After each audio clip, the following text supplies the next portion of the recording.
Hello and welcome to my newest video. Today I'm going to take a quick first look at Clash and Go, which is a new AR strategy, blockchain integrated, game on I think the Ethereum blockchain, is it? Disrupting the mobile game industry by merging augmented open world with real-time strategy. Now, before I dive right into this first look video, I just want to mention one new update I want to, kind of dive into or just give a quick heads up, because I did do a few videos in the past where I talked about kind of wanting to do a little more open critical discussion videos all about blockchain games, specifically on the use of blockchain integration for games, for the games industry, and how it can transform the whole games industry and hopefully make blockchain hopefully make all these blockchain crypto games receive mass adoption in the future. Now, just for sort of preparation of these kind of videos, I want to kind of start a new kind of section at the end of this video, and I'll probably will do these kind of sections at most of the other videos I will do in the future, and that's mainly all about answering your questions or just generally your comments that you post kind of regularly on my videos or below my videos. I'm really interested in reading what you think and the community as a whole, and I think it's just beneficial to the whole industry if even the smallest communities as I have kind of share their knowledge and their whole insights and the whole ideas to just make the whole industry grow. So yeah, just I think this video is going to be around like 8 minutes long, probably maybe 10 minutes, so you can actually be part and watch at the end of the video when I talk to the community, or at least like try to answer the community's questions, or also kind of raise new questions as part of the comments that have been posted on my videos. So yeah, back to the game itself, Clash and Go, AR strategy with blockchain integrated, as I said before. As you can see from the screen,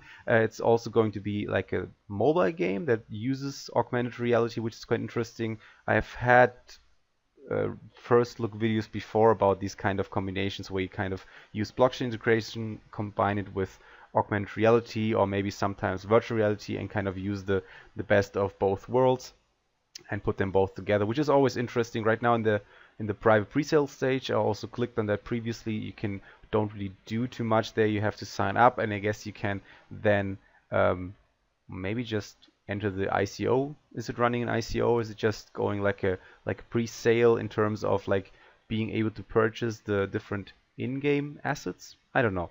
Anyway, Clash and Go trailer. Explore the Earth-size augmented open world, challenge other players in fierce PvP battles, which is quite nice. Okay, so it has a multiplayer component, always nice, and manipulate.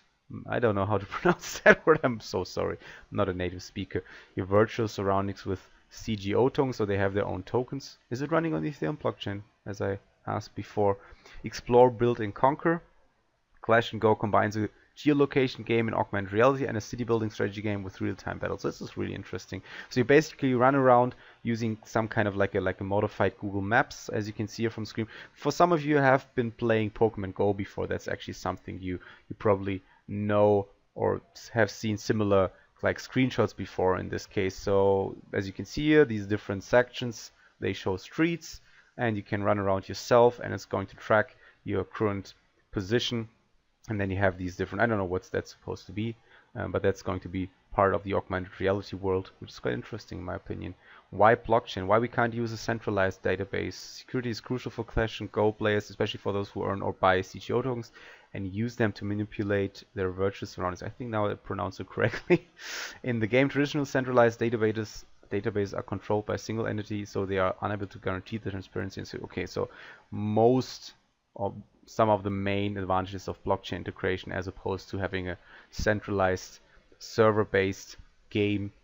Why we need blockchain? Blockchain provides transparency, security, and immutability.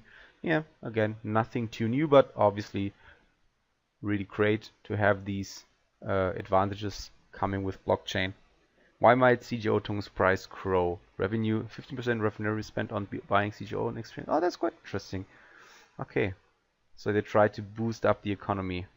That's definitely great.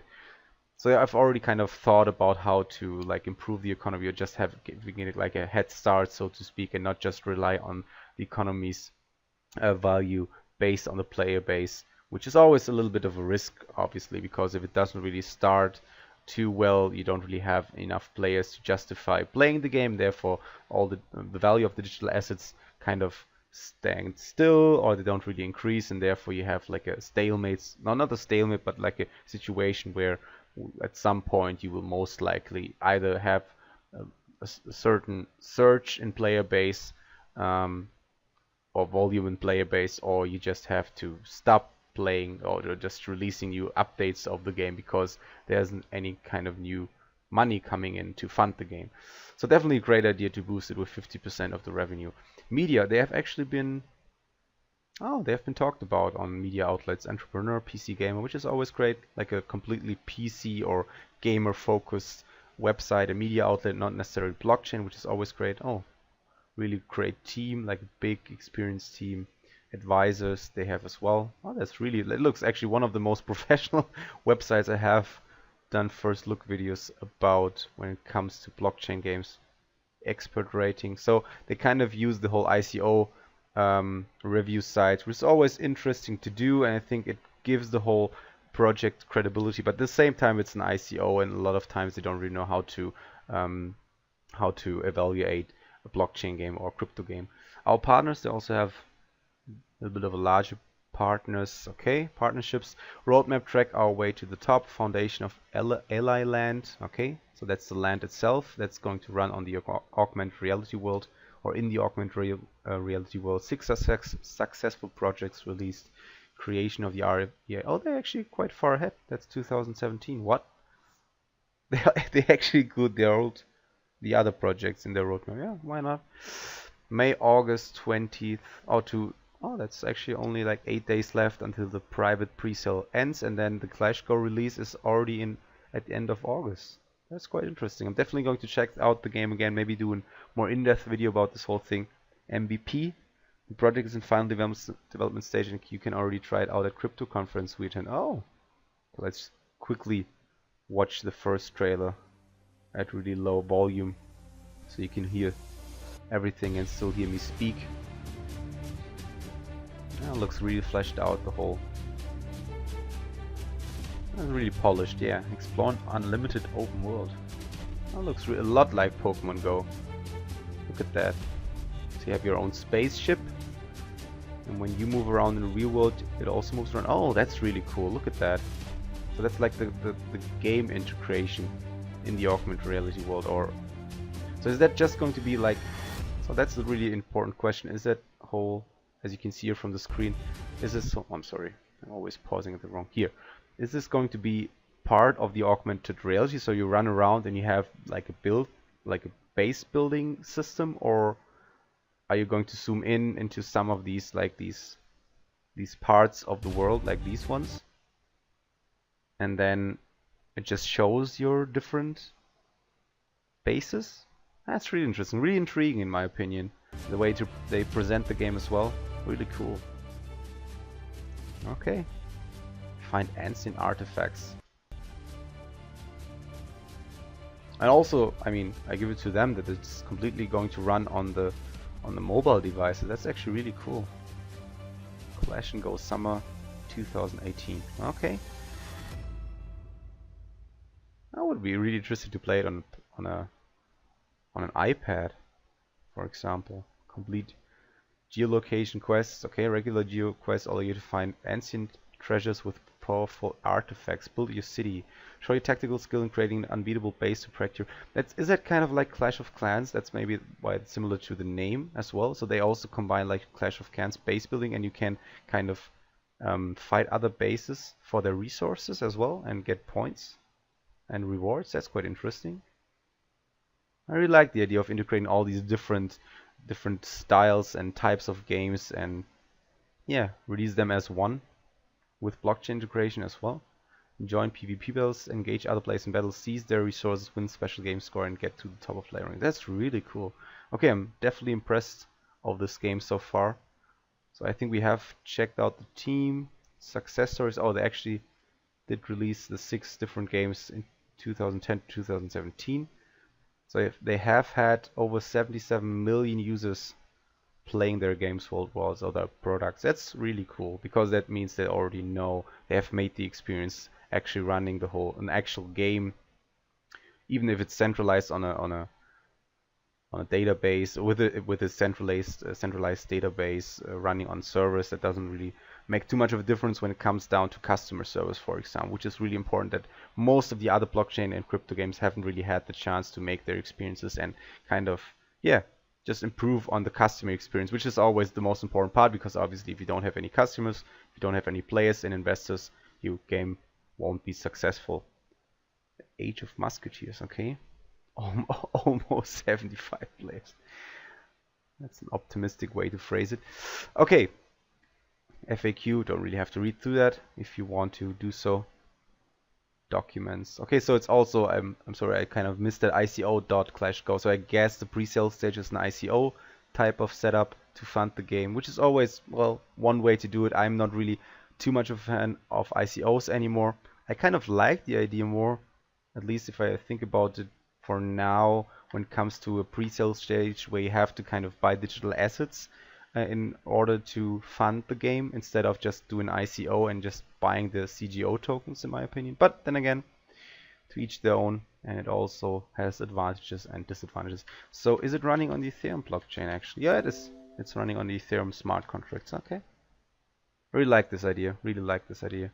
So I'm definitely, yeah, just to have a first look conclusion, I really like the whole setup, the whole way they kind of try to combine these different types of games, as I said before, and the whole trailer and the way the game is going to work looks really fleshed out and polished, and it's being done by a apparently really successful and experienced team, which always goes a long way, obviously, for these kind of blockchain and crypto games. So yeah, definitely check out the game, in my opinion. If you're interested in investing in the current running pre-sale stage, please make sure to only invest as much Ethereum as you can afford to lose. Also, as I always say, please don't take this video as financial advice, but always do your own research first before you invest.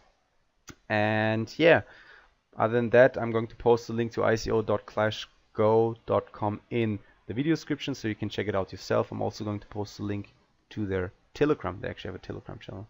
How many people are on there? Oh wow, 11,000 members already. That's great. So you can definitely get a good glimpse and idea of the whole community. So other than that, this is going to finish the first look video. Now going on to what I talked about in the beginning. Maybe some of you are still here. So one interesting comment that I have received 1 week ago was by Existential Wolf. So heads up to Existential Wolf. Thank you so much for the comment and watching my videos.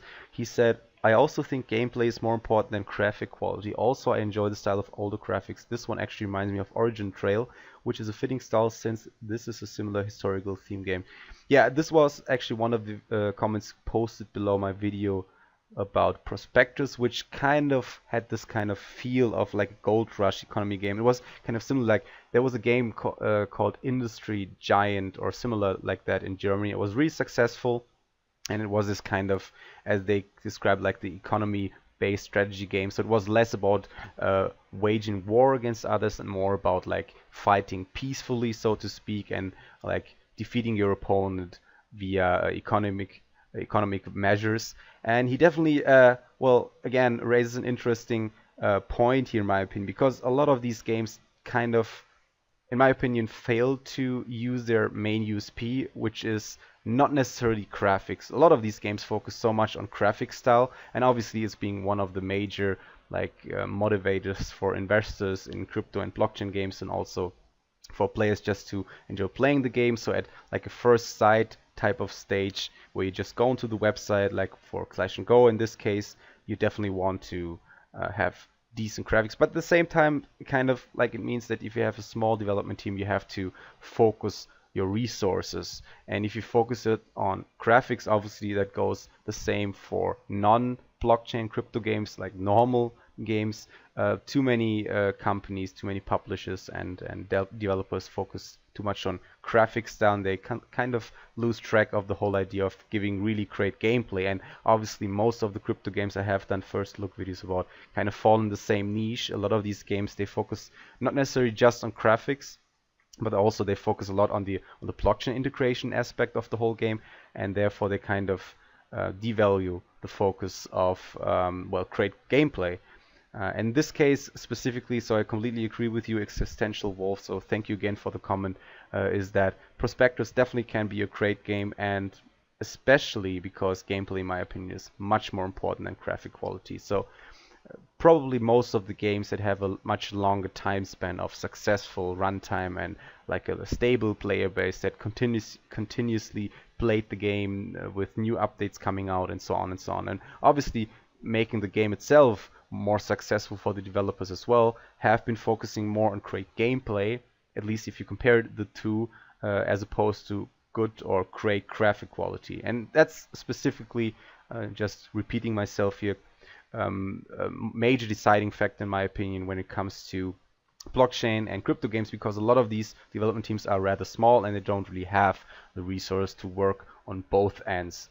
So yeah, this is one of the comments I wanted to talk about, which I thought was really interesting. Also, heads up to everyone who actually played Origin Trail. Do you pronounce it Origin Trail? Oregon Trail? Please leave a comment below if you also played Oregon Trail. I would be really interested to hear about your experiences with this game before, and also what you think about Prospectus actually, because some of these games, I think these kind of strategic economy type games can definitely go far when it comes to blockchain integration. So yeah, one more interesting comment, not necessarily something that you really need to discuss about, but I thought Eli actually posted a really interesting idea, or just like something that he noticed when it comes to Age of Chains. I did the video about 1 week ago. He actually said, he actually told me how to pronounce Endeavor. Is it Endeavor without the A? The A is silent, okay, because I actually did pronounce it wrong. But anyway, I'm not sure if it was intentional or not with the name Gods Unchained. It had me thinking, since when are gods known to be chained in the first place? That's a good question, Eli. But now I think maybe they just wanted to have the word chain in the name for blockchain. In that case, it seems kind of contrived. But anyway, thanks for posting. Especially interested in these card games. Yeah, well, for one, just to talk about your last point, I'm also really interested in these whole trading card games, and please leave a comment below and tell the community what you think about trading card games in terms of blockchain integration. I also think the same goes for these type of TCG games as well, compared to the whole strategy economy games. I think they will work really well with blockchain integration and cryptocurrency integration, obviously because they have like a sort of digital value attached to them already. So you only need to transition that into to actual value, so you can kind of again use your digital assets that you got via economic based measures, or maybe via trading card games, because you own these really rare digital cards, and then you can turn them into fiat currency. So that definitely works really well in my opinion when it comes to blockchain integration. So the other point you made, that's also quite interesting in my opinion, because I did all the videos I have done before. It actually shows that a lot of these games are actually in some kind of way connected to chain. I don't really know why. Maybe that most of the game developers want to have an association with the whole blockchain idea. So Gods Unchained, and there were several others like Age of Chains in this video, and it had so many videos that actually go with chain or blockchain. And yeah, again, I guess that's just a way for the developers or game publishers to just have this connection already associated in the brand, so they don't really need to talk about it afterwards, like using it in a slogan or something. So it's kind of completely understandable why they chose it. But yeah, definitely interesting pickup by you, Li. Thank you so much for the comment, and thank you so much for watching my comments. I'm sorry, for watching my videos and leaving a comment. I'm sorry. So yeah, if you're interested in also being part of the community, I'm definitely going to pick up more comments in the near future when it comes to first look videos, just to also answer interesting questions that have been posted before, and also kind of keep rather like start the whole community interaction and critical open discussion ball rolling, in my opinion. So yeah, hopefully you liked this whole new section as well. I hope that I didn't really go on for too long. I know this video is probably going to be around the 20-minute mark, but yeah, hope you liked the video. Leave a like if you liked it, and I'll see you next time. Bye.